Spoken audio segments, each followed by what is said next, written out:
OGDH, l'Organisation guinéenne de défense des droits de l'homme et du citoyen, OGDH, l'Association des parents victimes et amis du 28 septembre 2009, AVIPA,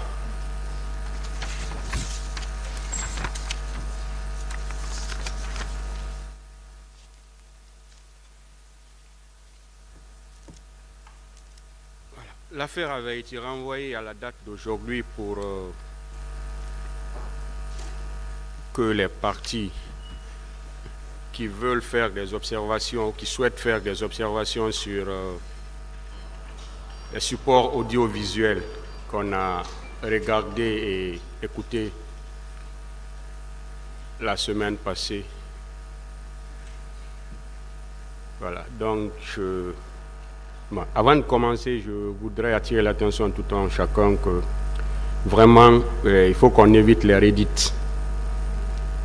Si vous constatez que votre prédécesseur a déjà fait des observations dans un sens et que vous-même, vous voulez aller dans le même sens, sachez que le tribunal a déjà noté et que ça ne servira pratiquement à rien. Donc, je ne sais pas, ministère public, est-ce que vous avez des observations à faire?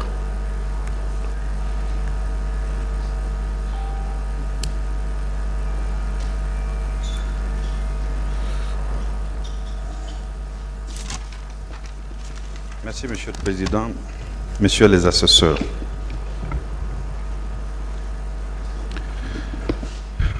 Suite donc à la projection de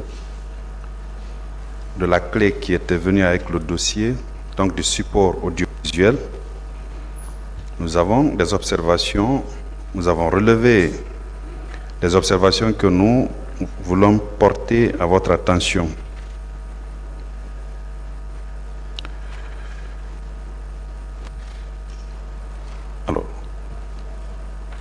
Alors,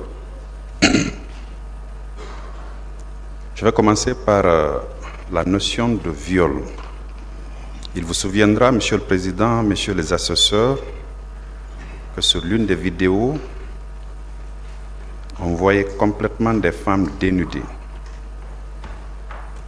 Des femmes dénudées, et sur une autre vidéo, il y avait parfaitement une femme qui était tenue par des militaires, excusez-moi pour la pudeur, et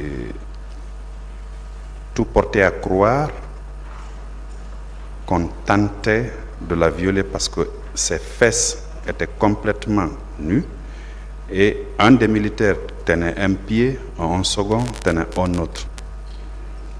Et puisque tout le long de cette procédure, tant les victimes que certaines parties civiles ont effectivement parlé de viol, donc cela accrédite, à n'en pas douter, la thèse de viol, l'une des infractions poursuivies dans ce dossier. Ensuite, Monsieur le Président, il vous souviendra également que sur l'une des vidéos où M.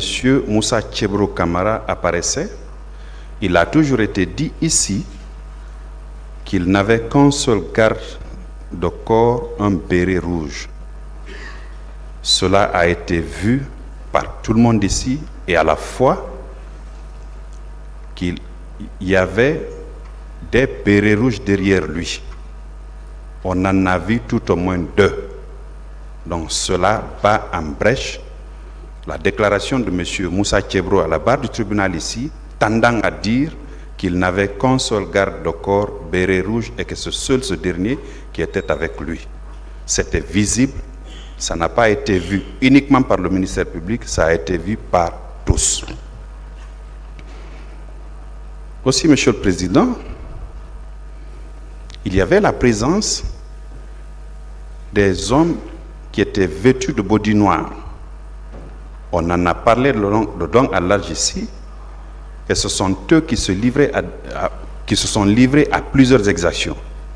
C'était évident parce que ça apparaissait sur les éléments projetés ici que nous avons tous vu. Alors, il a été dit qu'ils ont fait usage de gaz lacrymogène pour disperser la foule. Une foule compacte qui était à l'intérieur du stade. On avait dit que les hommes priaient pendant que les autres scandaient des slogans. Nous avons tous vu ici effectivement qu'il y avait des manifestants qui étaient en train de prier. Et que par la suite, on a jeté des gaz lacrymogènes. Nous avons vu une foule en débandade. Juste après l'entrée de M. Jean-Marie Doré, paix à son âme, les tirs ont commencé. Ça a été dit ici et nous l'avons vu à travers la vidéo qui a été projetée. Monsieur le Président, Messieurs les assesseurs, sur l'une des vidéos également,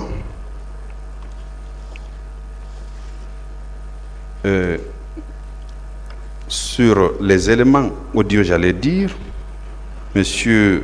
Selouda Diallo, M. Sidia Touré et M. Jean-Marie Doré, qui étaient tous invités de la Radio France Internationale, ont formellement dénoncé les bérets rouges et M.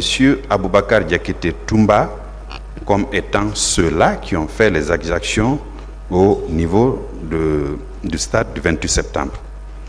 Et ça, c'était le lendemain ou le surlendemain des événements que tous ont dit que c'est à la rentrée des bérets rouges de la présidence, ils ont précisé que les exactions ont commencé. Et qu'à leur tête, il y avait l'aide de camp du président Moussa Dadis Camara, M. Aboubakar Diakité alias Toumba.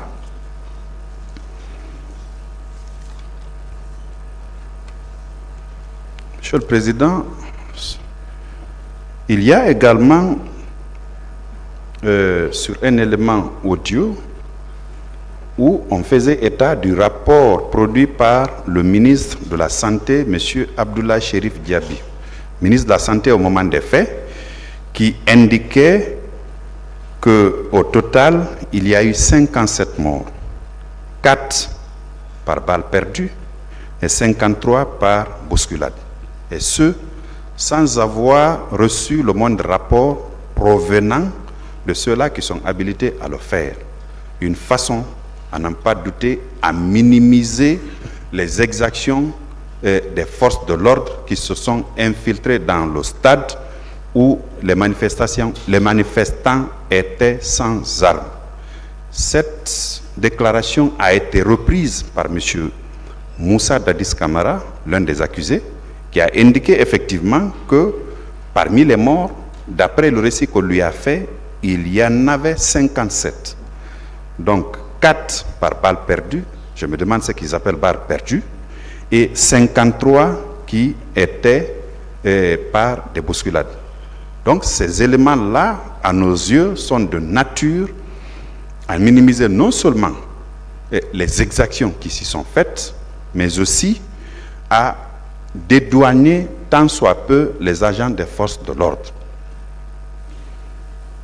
Monsieur le Président, nous avons vu également des leaders violentés, blessés, meurtris. Nous avons vu M. Selouda Diallo, M. Jean-Marie Doré, M.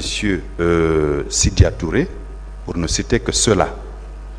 Ils étaient tous, ils ont déclaré lors de leurs différentes auditions qu'ils avaient été molestés. Et sur les vidéos que nous avons visionnées, ça apparaît clairement que ce qu'ils avaient dit n'était pas faux. Ensuite, Monsieur le Président, Monsieur Moussa Dadis Camara, lors d'une interview qu'il a accordée,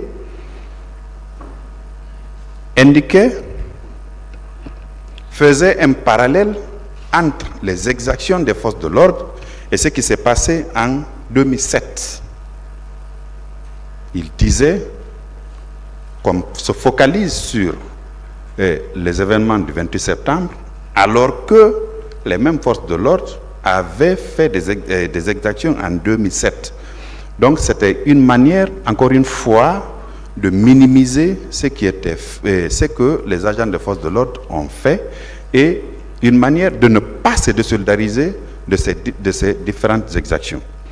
Il vous souviendra également que nous l'avons vu peu après les événements faire un bain de foule ici en ville, et sur l'une des vidéos où il parle de deuil national, et quelques jours après, parce que il avait pu comprendre, il avait josé la température pour comprendre que d'abord il y avait la démission de certains membres de son gouvernement, ensuite la pression de la communauté internationale qui l'ont fait faire cette déclaration-là pour marquer une certaine compassion qui n'en est pas une à nos yeux.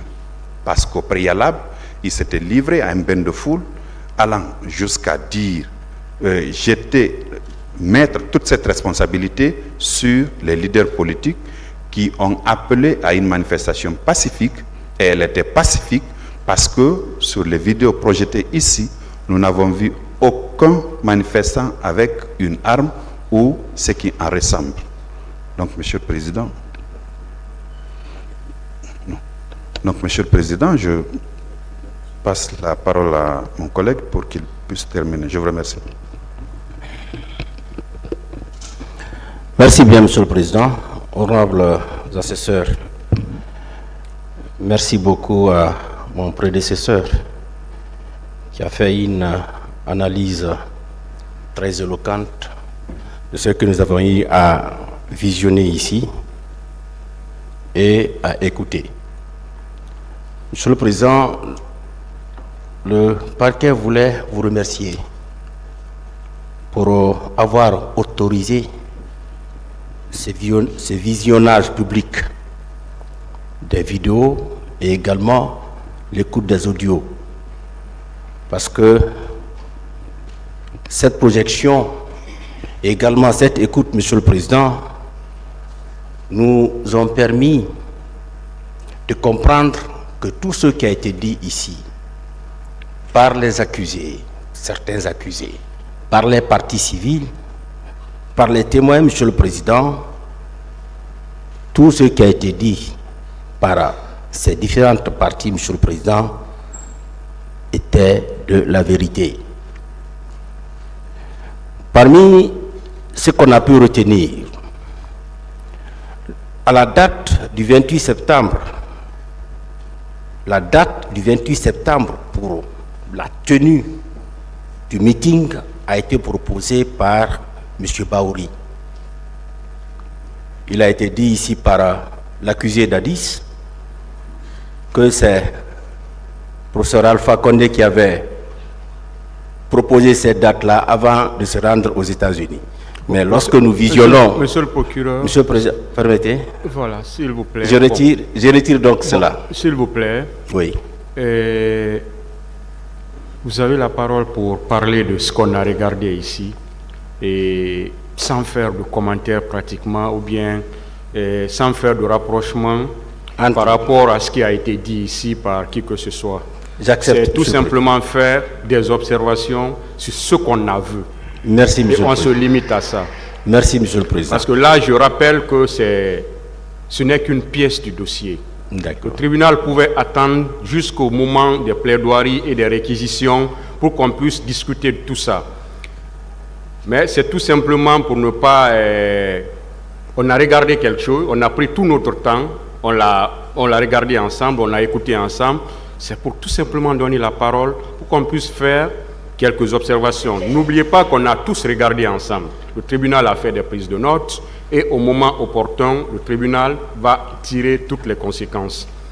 Donc, toutes les parties doivent faire des observations, et rien que des observations sur ce qu'on a vu et écouté, pas d'autres commentaires sur ce qui a été dit par les accusés ou les parties civiles à la barre de ce tribunal, ou bien les témoins. C'est pour tout le monde. Merci alors, Monsieur le Président. Nous acceptons cela. Et nous continuons donc. Le 28 septembre 2009, nous avons remarqué dans les vidéos qui ont été projetées ici une forte marée humaine. Cette marée humaine était effectivement au stade. Aussi, Monsieur le Président, nous avons écouté et vu M. Dadis qui a dit que l'armée n'était pas structurée. Aussi, Monsieur le Président, il y a eu effectivement échange de propos entre l'accusé Kebro et les leaders politiques. Au cours de cet échange, il a proféré des injures grossières à l'encontre des leaders politiques. Aussi, Monsieur le Président, les cas des disparus sont une réalité parce que certains manifestants déclarent dans les vidéos qu'effectivement, ils n'ont pas pu retrouver les leurs lorsque les corps ont été exposés au niveau de la grande mosquée Faisal. Ce qu'il faut ajouter à cela, c'est l'interview accordée par l'accusé Toumba. Il a accordé une interview à la RFI. Dans cette interview, Monsieur le Président, il dit que l'ordre de se rendre au stade provenait de son supérieur, de son co-accusé qui est ici présent, M. Dadis Camara. Et il a ajouté que l'armée est sous ordre.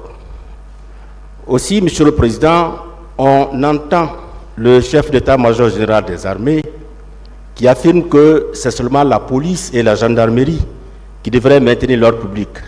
Aucun militaire ne devrait sortir. Le stade a été repeint juste après les massacres. Nous voyons ça aussi dans les vidéos. Certains blessés sont tenus et transportés par les manifestants. Nous apercevons également la Croix-Rouge qui est en train d'embarquer dans ses véhicules les blessés. Certains assaillants, Monsieur le Président, avaient des bandeaux rouges autour de leur tête. Ça a été dit ici bien avant. Le leader El Hadj Dalen déclare avoir été frappé. C'est lorsqu'il s'était fait mort que les assaillants l'abandonnaient sur place. Également, dans l'interview de M. Jean-Marie Doré, il fait remarquer qu'il a vu un militaire en train de violer une femme. Et après sa sale besogne, excusez-moi du terme, Monsieur le Président, il a fait entrer les canaux de son fusil dans sa partie génitale. Il ajoute avoir été frappé et qu'il voyait des femmes ensanglantées et également qu'il avait vu 4 corps. Dans ces vidéos également, Monsieur le Président, les femmes victimes de viol, comme mon professeur l'a rappelé, apparaissent clairement. Et ces femmes-là ont raconté les scènes macabres dont elles ont été l'objet ces jours. C'est pour dire, Monsieur le Président, que les preuves que vous avez eu à présenter ici, que les partis ont eu à présenter ici, ces preuves-là, Monsieur le Président, nous le disons sans nul doute, ces preuves vont contribuer à votre conviction. Je vous remercie.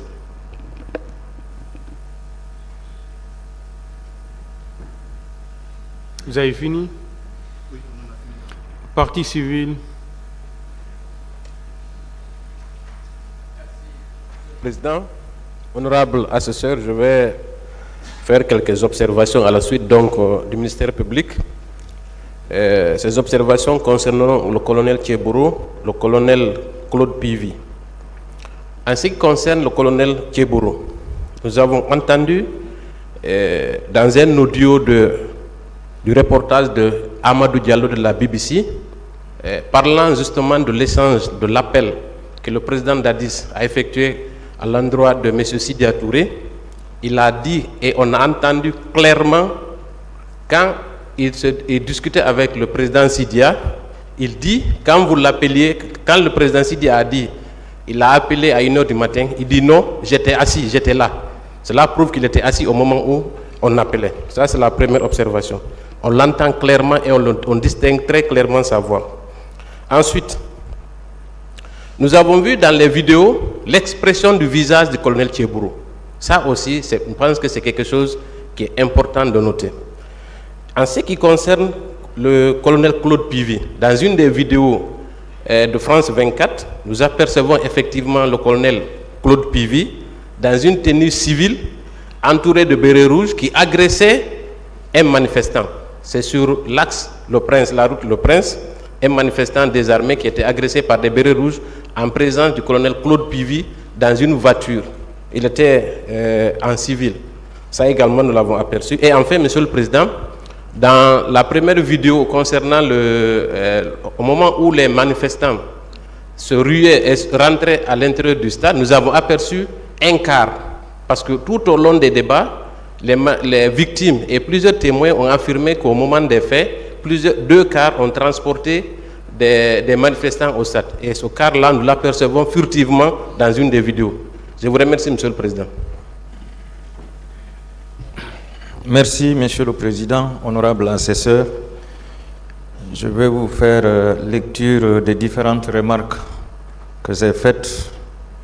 D'abord sur l'entretien accordé par Monsieur le Président Moussa Dadis Camara à l'envoyé spécial de RFI, Alain Chabot. Le Président a donné un bilan de 57 morts, dont 4 par balle perdue et 53 par bousculade. Selon lui, c'est d'après le rapport qui lui a été transmis par le ministre de la Santé. Cette déclaration, Monsieur le Président, est largement, en tout cas ce bilan qu'il a donné est largement inférieur à celui donné par le chef d'état-major général des forces armées. Donc je tiens à faire cette remarque. Deuxièmement, lui-même, le capitaine Dadis, affirme au cours de cet entretien que l'armée n'était pas structurée et que le statut militaire n'était pas respecté. Alors cela veut dire que, tout en le sachant, il a envoyé cette armée... Bon, pas de commentaires, s'il vous plaît. Faites des observations, voilà, et le reste, la conclusion, le tribunal va tirer.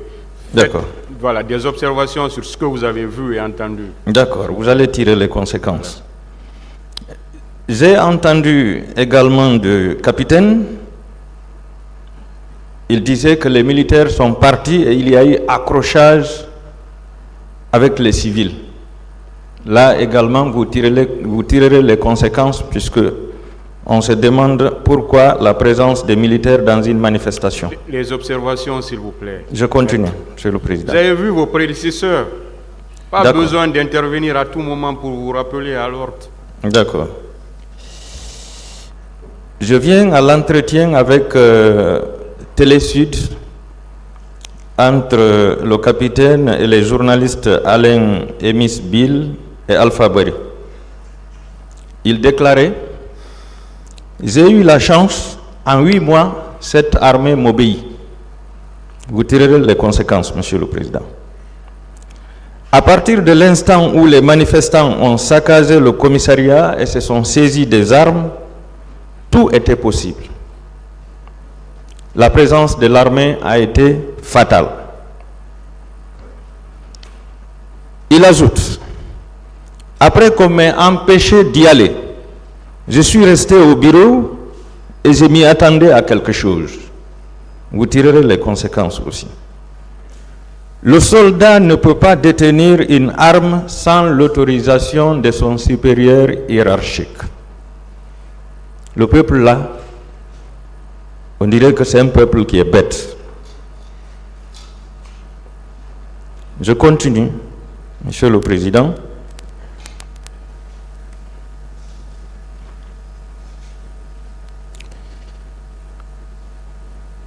Le président de la Commission nationale d'enquête,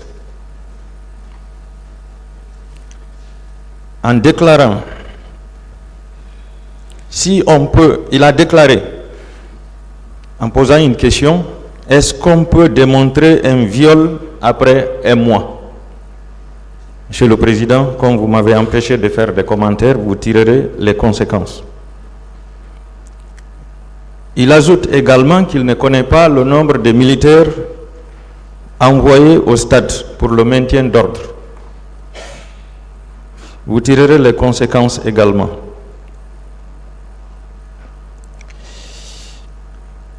À l'audience du 28 février, sur le passage de la CPI à Conakry, et plus précisément Madame la procureure et ses substituts, Monsieur Mamadi Kaba, dans l'enregistrement, qui était président de l'INDH en Guinée, a déclaré qu'il était prêt à montrer à la CPI les charniers. Pas de commentaire. Lors de l'entretien entre le colonel Tcheboro et les leaders politiques, j'ai aperçu un milice portant une bande rouge sur la tête qui était infiltré parmi eux, Monsieur le Président. Je pense que je ne suis pas le seul. Et ce que j'ai constaté, Monsieur le Président, certains militaires, gendarmes et policiers sont identifiables, Monsieur le Président. Il suffit d'arrêter la vidéo, tirer et agrandir. C'est ce que j'avais à dire, Monsieur le Président. Je vous remercie.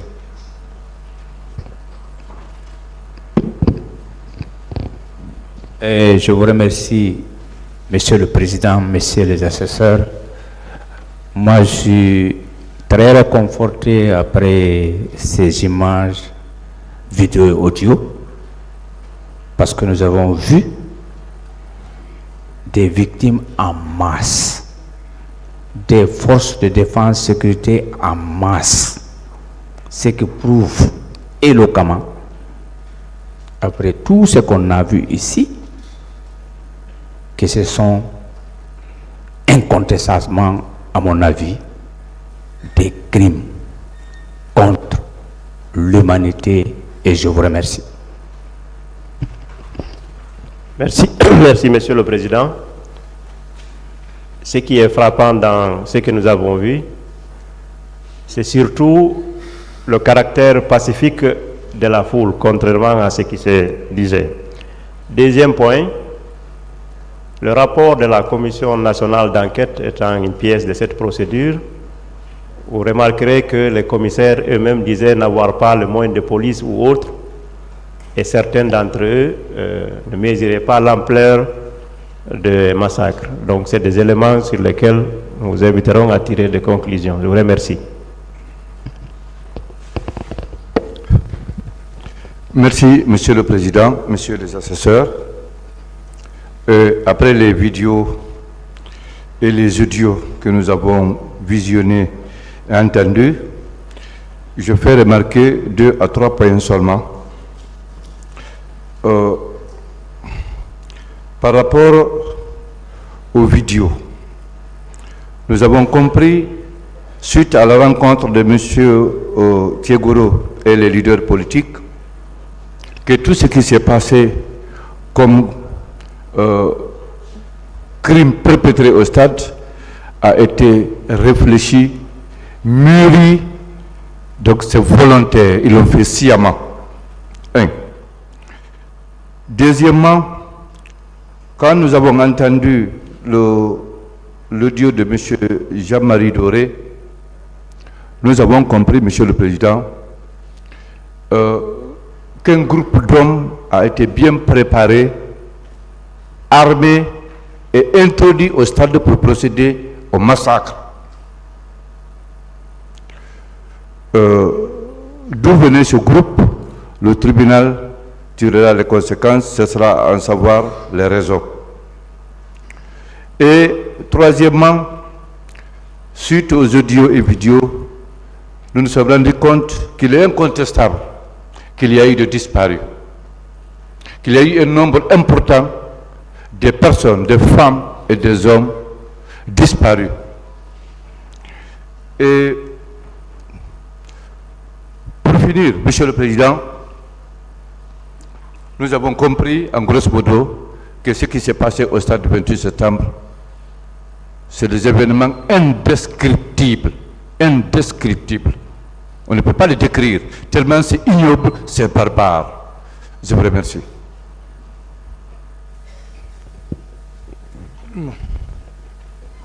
Monsieur le Président, Messieurs les assesseurs, à la suite des vidéos et des audios, en plus de ce que mes confrères ont dit, il y a lieu également de signaler que le colonel Thiebro avait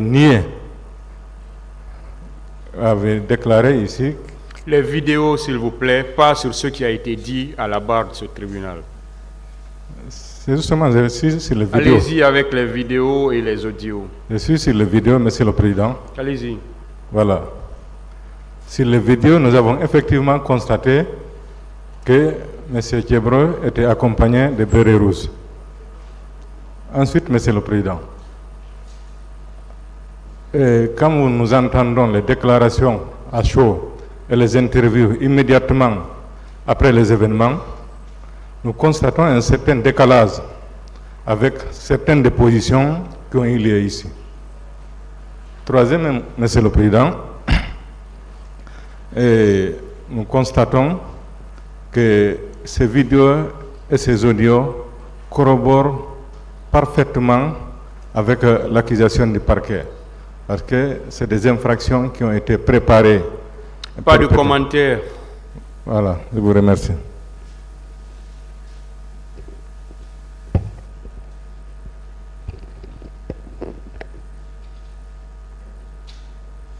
C'est fini? C'est fini, nous avons fini, Monsieur le Président. La défense.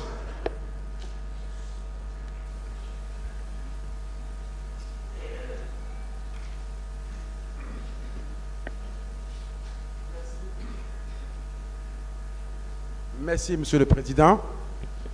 Honorable assesseur, merci de m'avoir donné la parole. Monsieur le Président, dans cette phase de la preuve, la défense Paul Mansart est beaucoup réjouie. Elle est satisfaite non seulement de la sérénité des débats, mais elle est encore très satisfaite des observations apportées par le ministère public et même la partie civile, Monsieur le Président. Monsieur le Président, à cette phase de la procédure, et comme nous savons tous que votre intime conviction tire sa source dans ces éléments de preuve, nous retiendrons ici que ni la Commission nationale, ni la Commission internationale, ni les partis, ni les opposants, c'est-à-dire les manifestants, il n'a nullement été apporté un quelconque fait reproché à Paul Mansart. Sur les audios et les vidéos, s'il vous plaît. Monsieur le Président, sur ces audios et vidéos, nous retenons simplement, Monsieur le Président, que nous sommes satisfaits et qu'il n'y a rien à nous reprocher. Nous vous remercions, Monsieur le Président.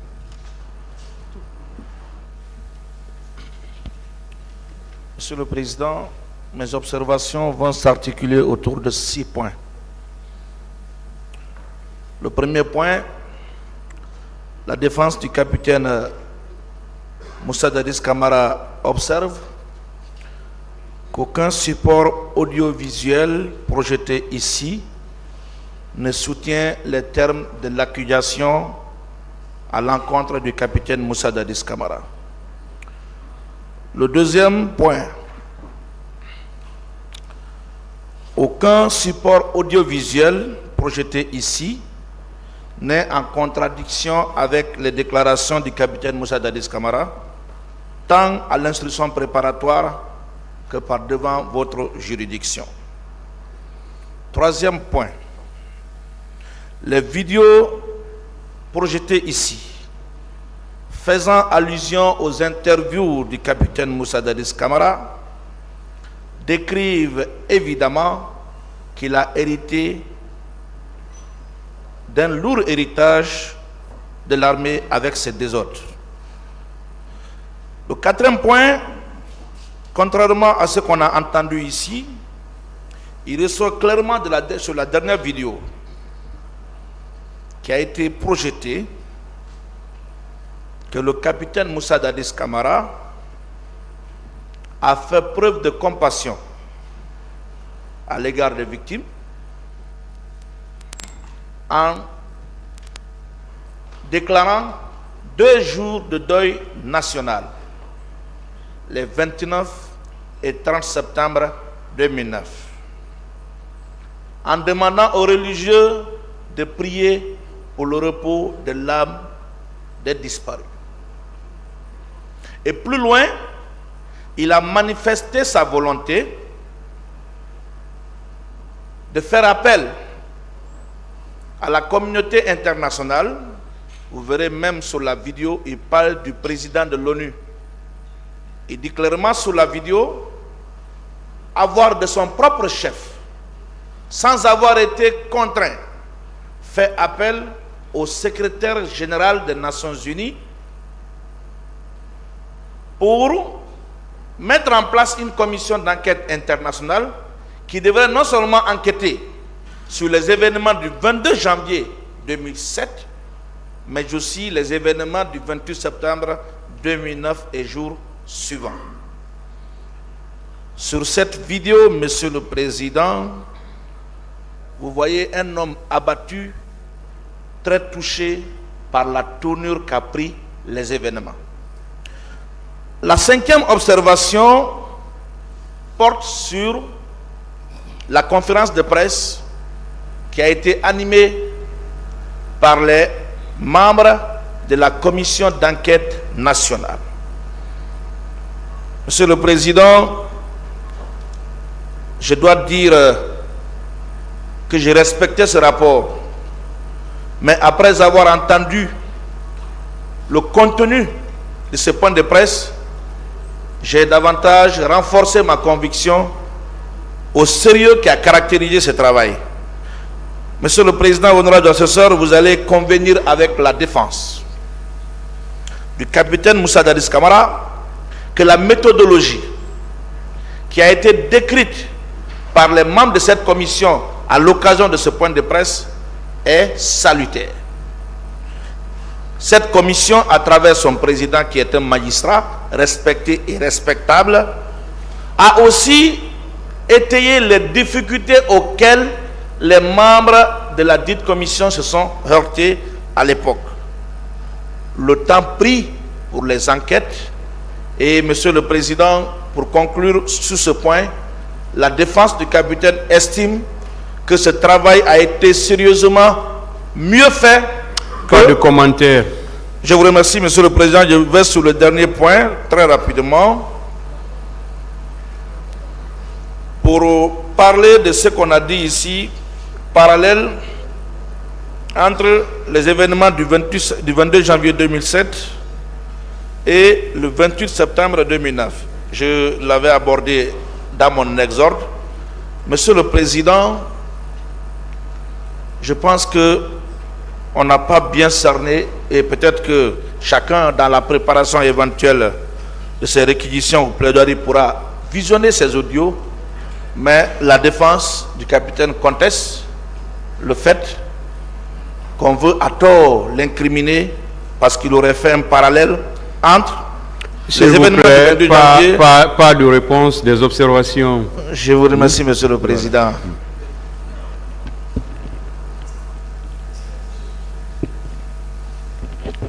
Merci, Monsieur le Président. Merci, honorable assesseur. Je veux faire observer 3 choses, Monsieur le Président. Contrairement à ce qui a été soutenu ici à cette part durant toute l'audience, il ne ressort pas des vidéos qui ont été projetées ici, ni des déclarations des audios que nous avons entendus, que le président Dadis était au Marokana au moment du 28 septembre. Il ne ressort pas des vidéos. Contrairement à une interprétation également qui est faite sur les déclarations du président Dadis dans les vidéos, notamment en ce qui concerne la compassion dont faisait allusion tout à l'heure Maître Pépi Antoine, aucun membre du gouvernement n'a démissionné entre la date... Bon, pas de réponse, s'il vous plaît, sur ce qui a été vu ici. Oui, justement. Parlons de ça. C'est ce que je veux dire, Monsieur le Président. Permettez, je vous en prie. Je veux tout simplement dire qu'il ne ressort pas des vidéos la déclaration par laquelle un membre du gouvernement aurait démissionné entre cet intervalle-là. Dernière chose, Monsieur le Président, honorable assesseur, dans les vidéos qui ont été projetées ici, notamment la rencontre entre le colonel Kigboro et les leaders politiques, il ne ressort nullement de cette partie de la vidéo que le colonel a communiqué au téléphone avec le capitaine Dadis. Je vous remercie.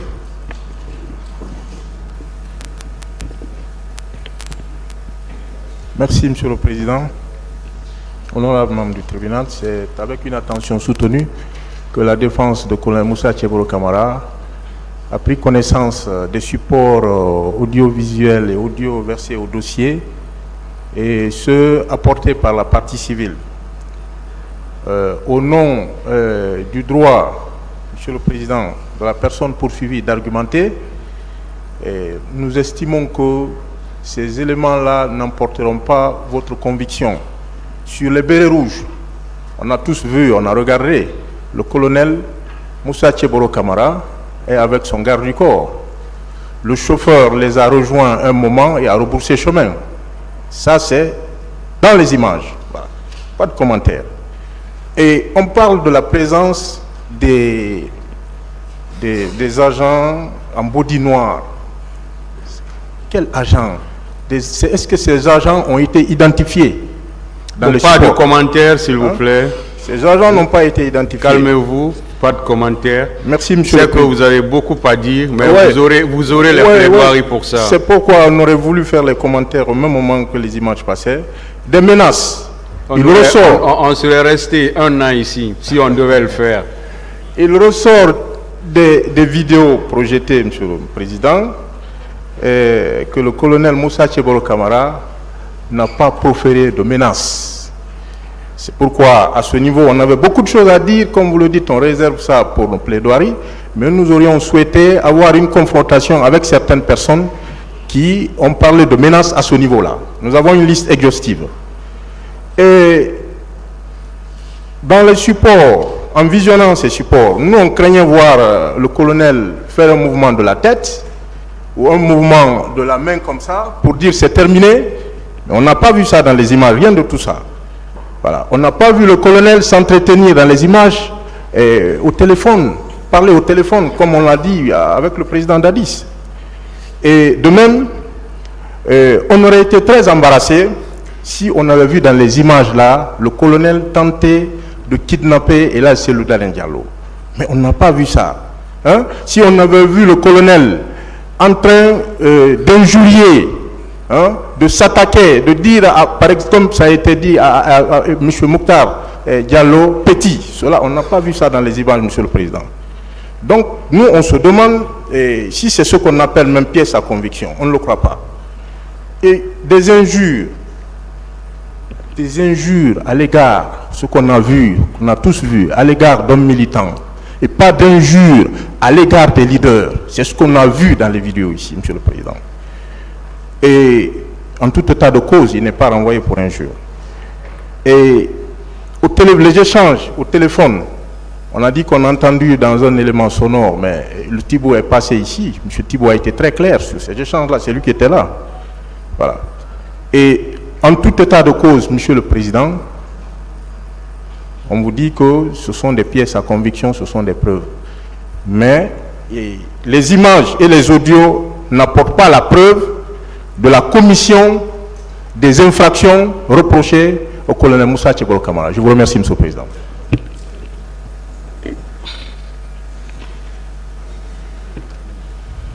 Merci, Monsieur le Président. Merci, Messieurs les assesseurs, avec votre honneur. Monsieur le Président, moi je suis surpris. À travers les images que nous avons tous visionnées ici dans cette salle, je n'ai vu nulle part, Monsieur le Président, Messieurs les assesseurs, colonel Moussa Tchebolo Camara en train de menacer, Monsieur le Président, en train d'injurier, Monsieur le Président,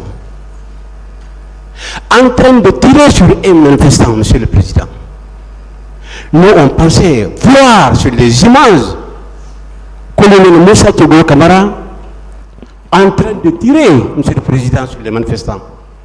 On s'attendait à cela, mais nous n'avons jamais vu. Au contraire, Monsieur le Président, vous avez écouté M. Baour ici, a dit clairement... La vidéo, s'il vous plaît, et l'audio. Il a été, Monsieur le Président, félicité d'ailleurs par M. Baour.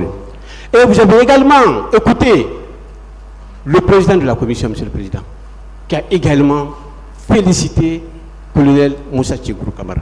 Sauf, Monsieur le Président, nous n'avons jamais vu, nous n'avons jamais écouté ici, Monsieur le Président, ou entendu le colonel Moussa Tchegoro Camara en train de menacer un manifestant. Nous n'avons jamais entendu, Monsieur le Président. Et j'espère que la même chose pour le tribunal et même le parquet, Monsieur le Président. Alors, Monsieur le Président, colonel Moussa Tchegoro Camara, pour terminer, a été félicité, contrairement à tout ce que nous avons vu sur les images. Je vous remercie.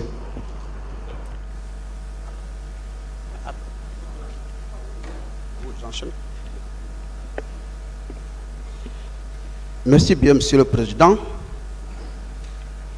Après la projection des supports audio, mes constats ont été les suivants. Sur la vidéo, Monsieur le Président, honorable conseiller,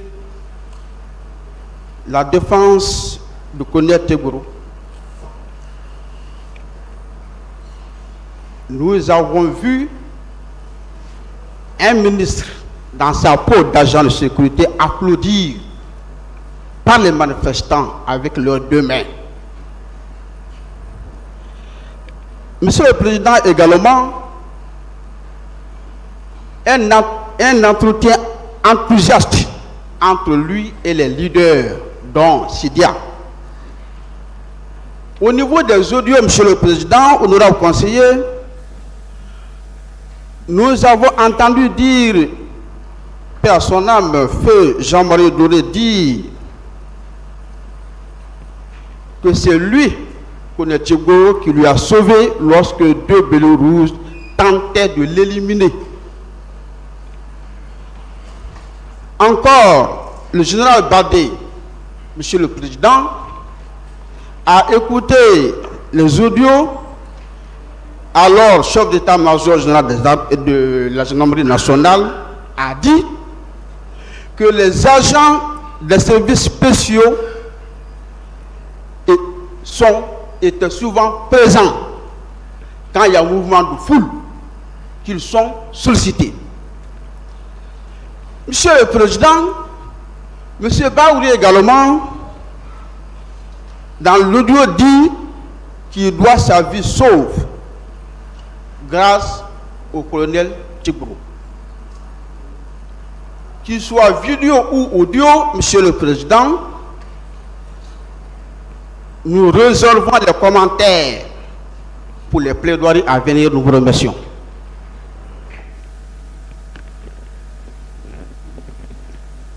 Merci, Monsieur le Président.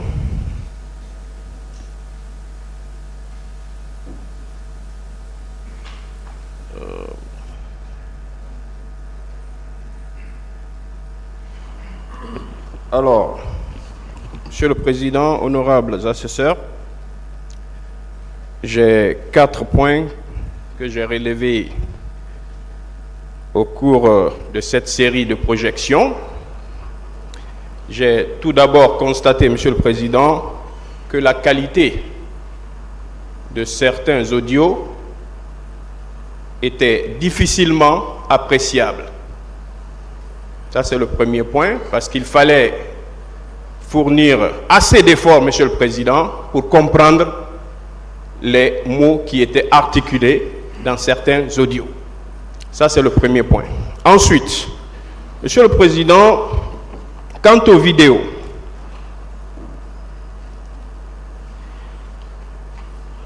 certaines vidéos, Monsieur le Président, sont de très mauvaise qualité, il faut le dire, parce qu'on ne peut même pas identifier les personnes sur certaines vidéos, notamment la partie où il y a un groupe de militaires armés faisait irruption. Monsieur le Président, sur cette partie, on ne peut identifier personne. Mieux que cela, Monsieur le Président, dans le box... Décoiffez-vous, messieurs. Dans le box des accusés ici, dans cette salle, nous n'avons vu aucun des accusés sur toutes les vidéos qui ont été projetées dans cette salle avec une arme ou avec un gourdin ou avec quoi que ce soit en train de commettre une infraction.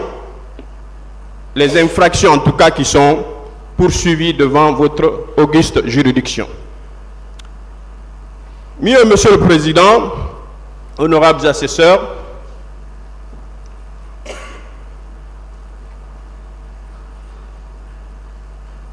toutes les vidéos projetées, Monsieur le Président, pour la plupart en tout cas, sont issues de montages. Ce sont des montages. Ce sont donc des personnes qui préparent des contenus numériques qui ont monté ces vidéos, Monsieur le Président. À partir du moment où ces vidéos ont été manipulées, il y a même des sous-titres pour certaines vidéos. Nous ne pouvons pas, à notre avis, considérer ces vidéos comme des scellés, comme des preuves. C'est impossible.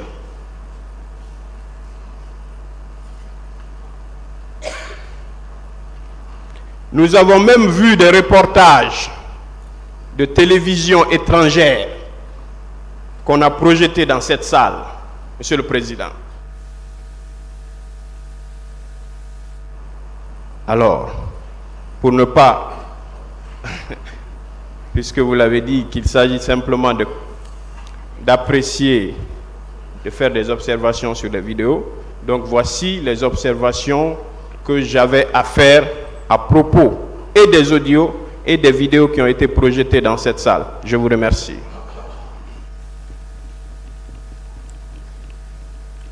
Merci, Monsieur le Président. Merci, honorables assesseurs. Contrairement au chef d'accusation du ministère public, la défense du colonel Blaise Goum se réjouit du fait qu'aucun élément audio ou vidéo n'incrimine le colonel Blaise Goum. Et au moment opportun, en tout cas, nous nous réservons le droit de faire la démonstration juridique de son innocence. Je vous remercie.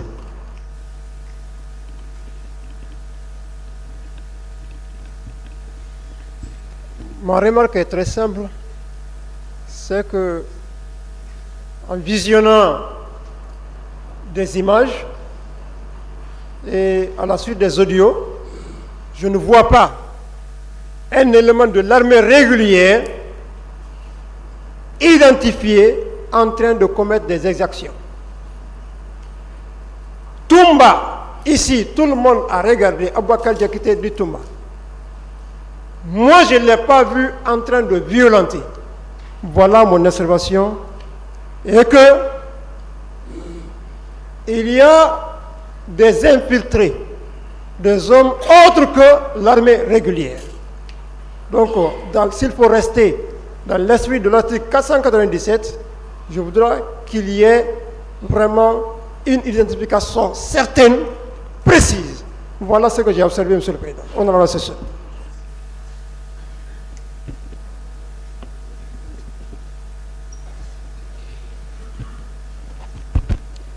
Bien, merci Monsieur le Président, Messieurs les assesseurs. J'observe sur 3 points, Monsieur le Président. Le premier, c'est sur l'apparition dans la vidéo du colonel Abdoulaye Chérif Diaby. Nous l'avons vu ici. lorsqu'on a projeté les vidéos, nous avons vu Abdoulaye Cherif Diaby, colonel Abdoulaye Cherif Diaby, en tenue et en train de saluer, pas en train de frapper, pas en train d'injurier, pas en train de bousculer. À ce titre, ce jour-là, il ne s'agit pas du 28 septembre, le 28, le même jour. C'est le lendemain. Et en compagnie d'autres autorités de la place à l'époque. Le 28 septembre, le jour J, colonel Abdoulaye Cherif Diaby était à Donka en Bazin. Que cela soit s'il vous plaît, sur les vidéos et audio. Deuxième observation sur le discours de Monsieur le Président d'Addis à l'époque. Il a été très clair.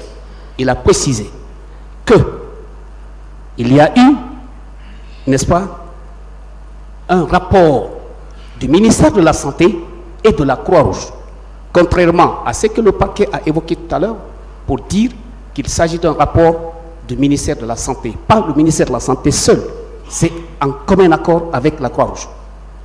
Troisième observation, il s'agit de la conférence de presse tenue par le président de la commission d'enquête nationale. Alors, ce président, dans son discours, il a été très clair qu'à date, ils n'ont reçu pour le moment aucun rapport relatif au cas de viol. Tenez-vous bien, ils sont en train de tenir la conférence 8 jours après les événements du 28 septembre. Et jusqu'à cette date-là, j'estime qu'à date, aucun rapport, aucune personne n'est venue se présenter devant cette commission. Et à ce titre-là, le ministère de la Santé ne peut pas inventer un rapport. Venez vous plaindre. Pas de commentaires, s'il vous plaît. Pour terminer, Monsieur le Président, ces vidéos et audios, véritablement, pour terminer, Monsieur le Président, c'est une montagne qui a accouché une souris. Je vous remercie. Merci, Monsieur le Président, Messieurs les assesseurs. Je relève qu'il y a eu deux catégories de vidéos et audios projetés ici. Vous avez des audios et vidéos qui ont été produits par la partie civile le lundi dernier. Et vous avez aussi des vidéos et audios qui accompagnent le rapport de la commission d'enquête nationale. En ce qui concerne, Monsieur le Président, Messieurs les assesseurs, les vidéos et audios présentés par les parties civiles, je relève, premièrement, que nulle part dans ces vidéos et audios, il n'a été établi, en tout cas personne n'a vu sur ces audios, M. Abouakar Diakité Ditumba en train de se rendre coupable d'une quelconque des infractions pour lesquelles il est renvoyé devant ces juridictions. Personne ne l'a vu se rendre coupable du crime d'assassinat. Personne ne l'a vu en train de commettre des coups et blessures. Personne ne l'a vu en train de refuser une quelconque assistance. Donc, en ce qui concerne ces infractions, Monsieur le Président, aucune preuve ne ressort de ces vidéos et audios présentés par les avocats des parties civiles. Et on nous fait état des déclarations de trois leaders, M. Jean-Marie Touré, M. Sidia Touré et Monsieur Selouda Diallo. Mais, Monsieur le Président, ces audios-là, ces vidéos dont on nous parle des déclarations, ces déclarations sont des déclarations qui sont faites à chaud. Ce sont des déclarations à l'état brut, avant l'ouverture de tout procès juste et équitable. Est-ce que c'est à cette phase qu'on doit présenter de tels éléments? Le tribunal appréciera Monsieur ça. le Président, S'il vous plaît, ce ne oui. sont pas des réponses que vous non, donnez à je ne suis pas en train de donner des réponses, je suis en train de faire des observations. Voilà, sur comme, ce qui a été vu, mais là, c'est pas ce que vous êtes en train de faire maintenant. Je suis en train de faire des observations. S'il vous plaît, faites des observations sur ce qui a été vu ici et écoutez. Monsieur le Président, si vous ne voulez pas que je fasse ce qui relève de ma vocation d'avocat, là, je peux rendre le micro. Vous pouvez le faire, hein, si voilà, vous voulez le faire. Le micro, vous pouvez, parce que vous m'empêchez de parler. S'il vous plaît, vous n'êtes pas supérieur aux autres. Ce que je suis en train de vous dire, je l'ai fait à tout le monde. Donc, vous ne pouvez pas dire que vous faites comme vous voulez. Oui. Voilà. Je suis en train de faire des observations. S'il vous plaît, j'ai fait la même chose avec tout le monde. Vous êtes en train de répondre à quelque chose qui a été dit. Donc, c'est ce que je vous dis.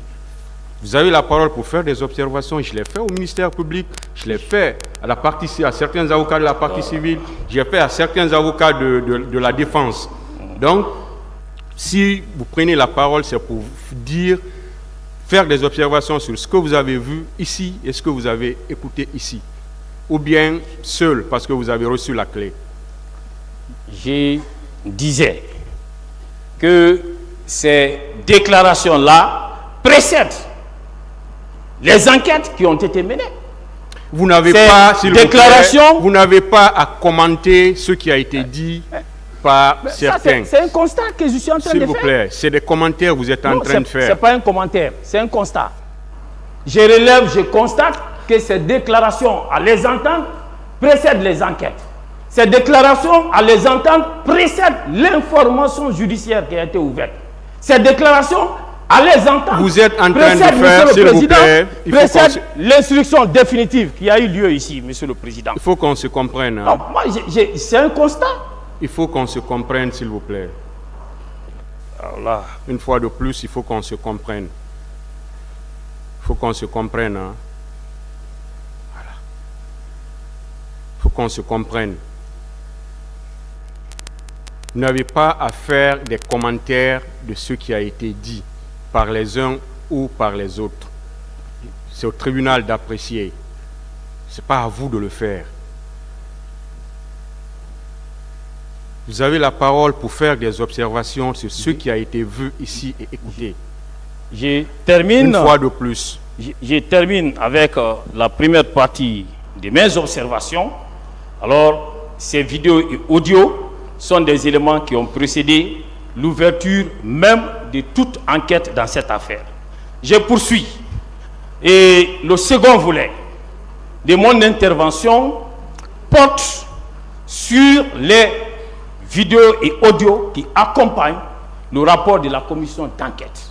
Je relève que ces enquêteurs n'ont pas dressé des procès-verbaux. Et qu'en lieu et place des procès-verbaux que tout enquêteur doit dresser, ce sont des audios qui nous ont été servis. Et qu'à ce titre, ces vidéos et audios doivent être considérés comme étant des procès-verbaux. Et ces vidéos et audios auraient dû nous être communiqués dans l'intérêt d'un débat contradictoire. Ça n'a pas été fait. Et s'il vous plaît, vous n'avez plus la parole, par rapport à ça. Lorsque je serai dans le cadre de mes plaidoiries, j'en ai terminé. Je vous remercie. Ces manières de faire là, le tribunal ne peut pas les accepter. Vous n'êtes pas au-dessus des autres qui sont passés avant vous. Il faut qu'on se comprenne. Hein? Si tout le monde a respecté quelque chose, vous ne pouvez pas venir pour faire ce que vous voulez. D'autant plus que vous êtes partis, comme les autres, à ce procès. Vous n'avez aucune décision ici, aucune. Et vous devez suivre ce que le tribunal vous dit. Une fois de plus, vous n'êtes pas supérieur aux autres. Chacun, les autres ne peuvent pas venir faire quelque chose et que vous venez faire le contraire. Ce n'est pas possible. Ce n'est pas possible. Si on vous respecte, il faut que le respect soit réciproque. Il faut que ça soit réciproque.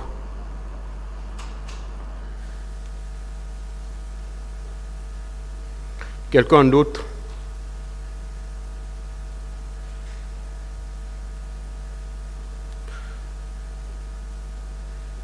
C'est fini, hein? Voilà. Je pense après alors ces observations, on va, oui. Oui.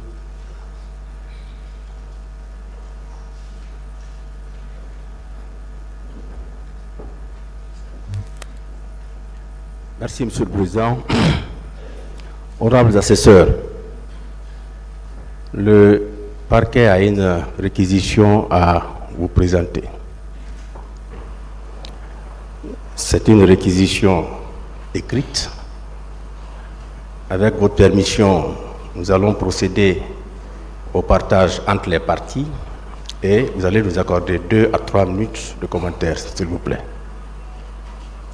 Allez-y.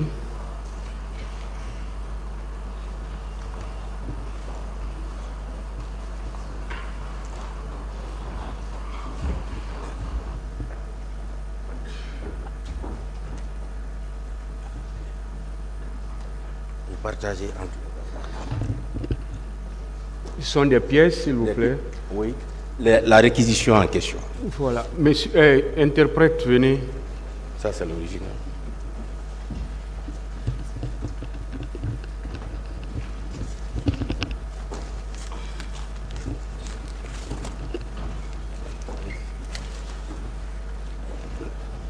Voilà.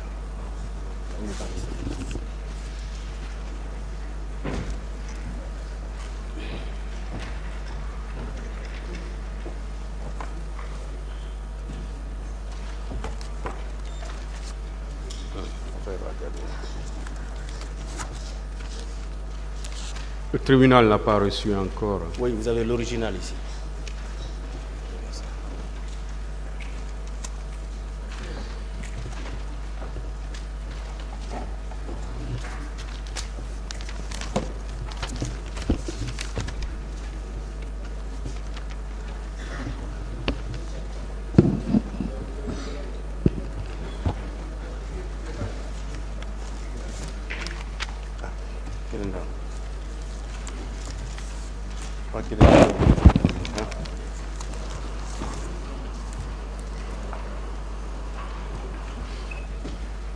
C'est bon? Tout le monde a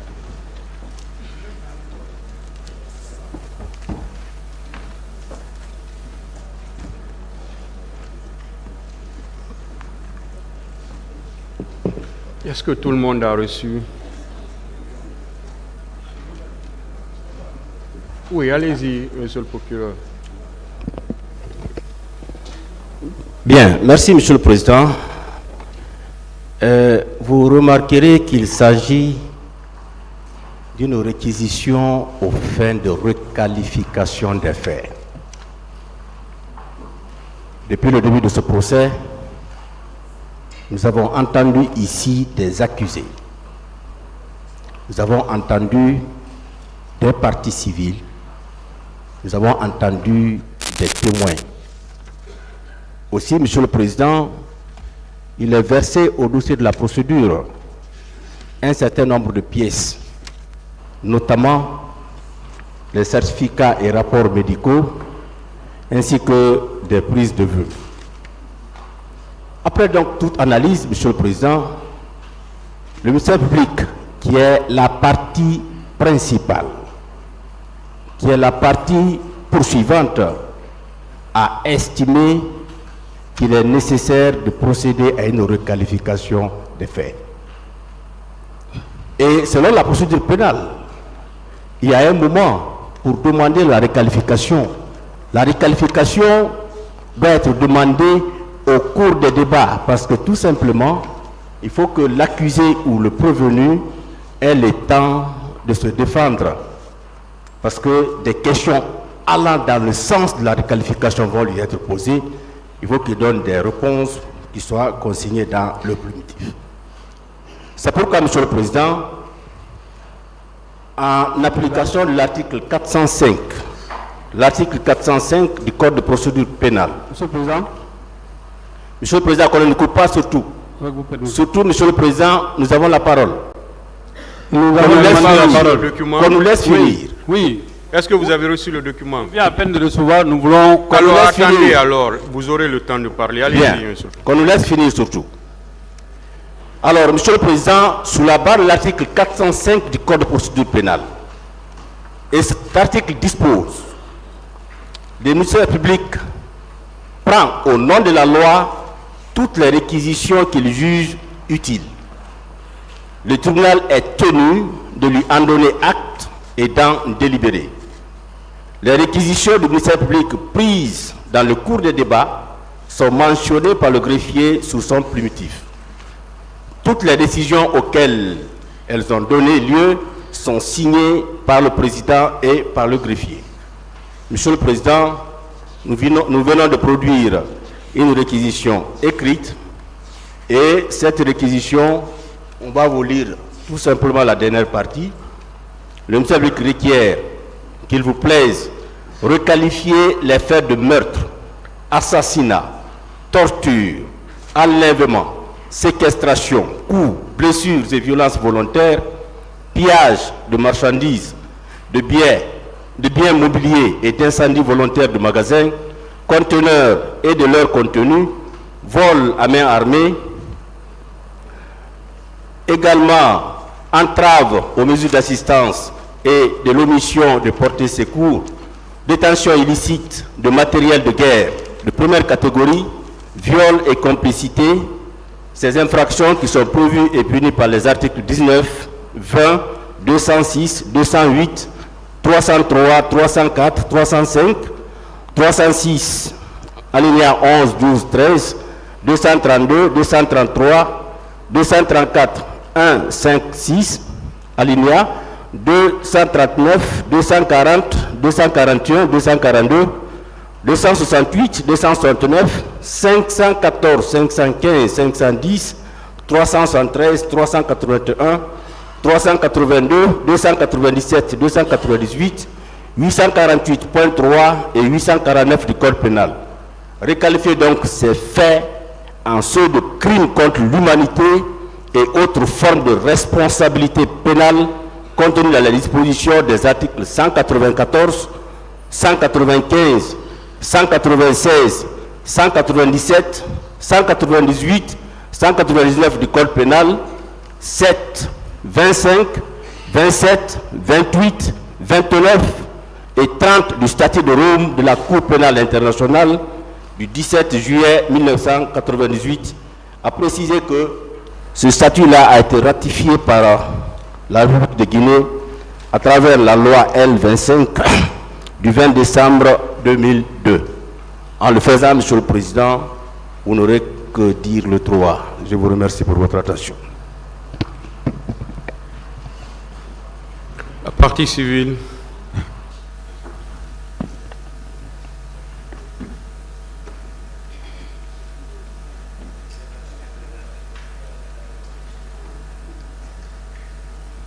Je vous remercie, Monsieur le Président. Nous venons de recevoir ce document ce matin et nous pensons que il aurait été plus judicieux de nous le communiquer peut-être dernière. Mais qu'à cela nous tienne, Monsieur le Président, nous souscrivons entièrement à la démarche du parquet. Je vous remercie.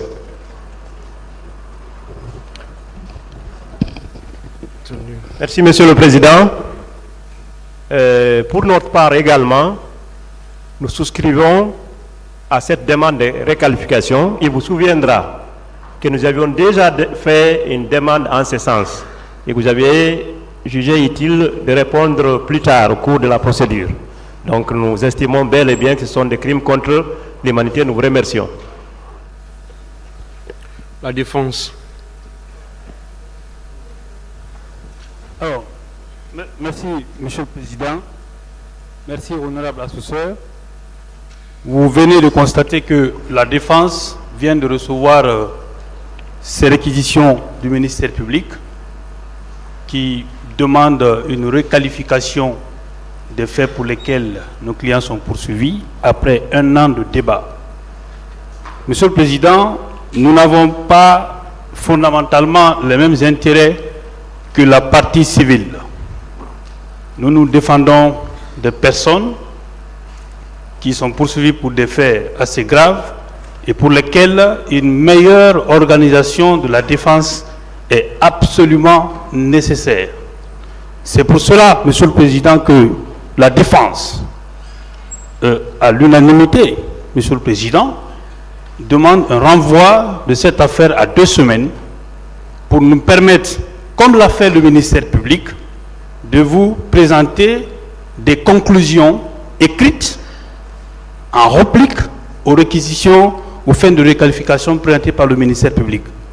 Monsieur le Président, c'est important. Il est vrai que le procès criminel ou pénal, l'oralité est bientôt la règle. Le ministère public ici, dans le cas présent, a fait une réquisition écrite. Au nom, Monsieur le Président, du droit de la défense et du principe du contradictoire qui doit caractériser tout procès juste et équitable, la défense demande à l'unanimité un renvoi à 2 semaines pour nous permettre de présenter des conclusions écrites. Et vous conviendrez avec nous que les réquisitions du ministère public, Monsieur le Président, font 34 pages. Donc il nous faut du temps pour pouvoir répliquer. Je vous remercie. S'il a parlé au nom de la défense, Oui, est-ce que chacun va prendre la parlé au nom parole? de la défense, mais j'avais une demande. Bon, j'ai été pris de court. Moi, j'avais une demande de confrontation. Bon, je ne sais pas quand est-ce que le tribunal, c'est le tribunal qui apprécie.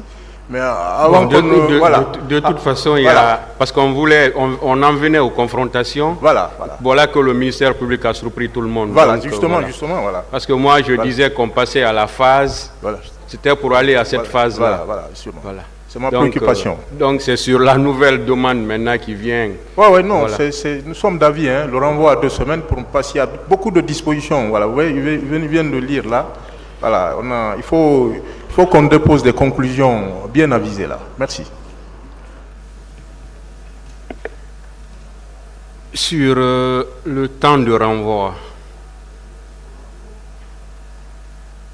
le ministère public, 2 semaines sont demandées par la défense. Simplement sur le temps de renvoi. Merci, Monsieur le Président.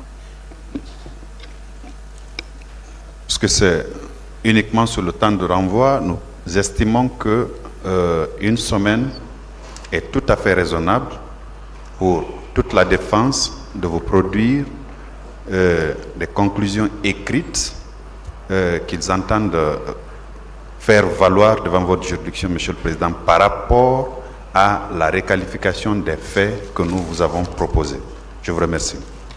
Partie civile, sur le temps de renvoi.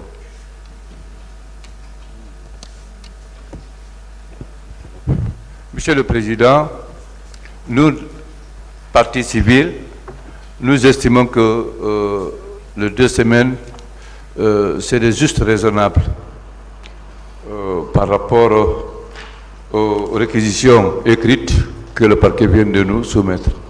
Je vous remercie.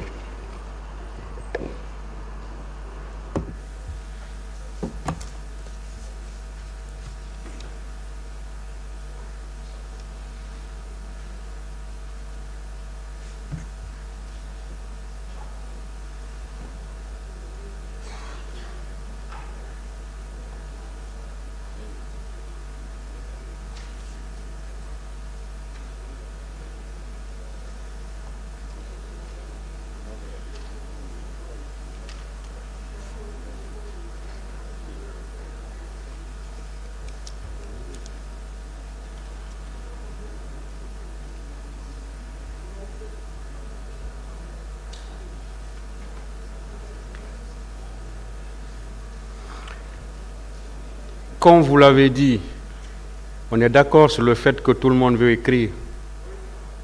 D'accord.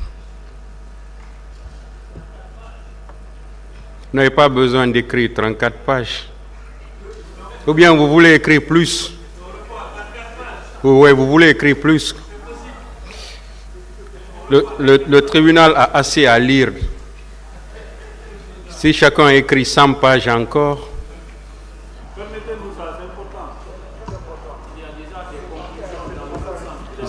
vous avez le droit d'écrire le nombre de pages que vous voulez. Hein. Non, écrivez ce que vous voulez.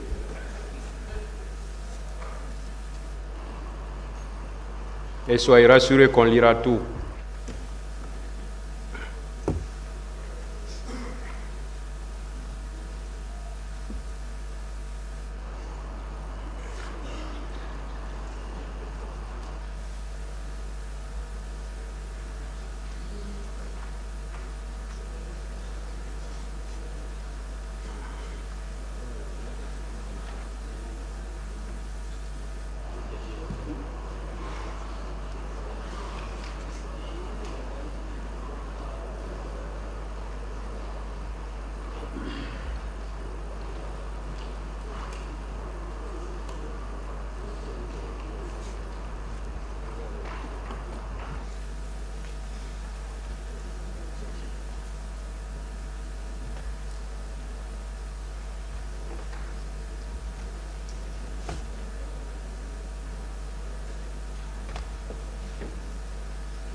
Le tribunal renvoie cette affaire au 18 mars 2024 pour permettre aux accusés de répondre aux réquisitions écrites du ministère public.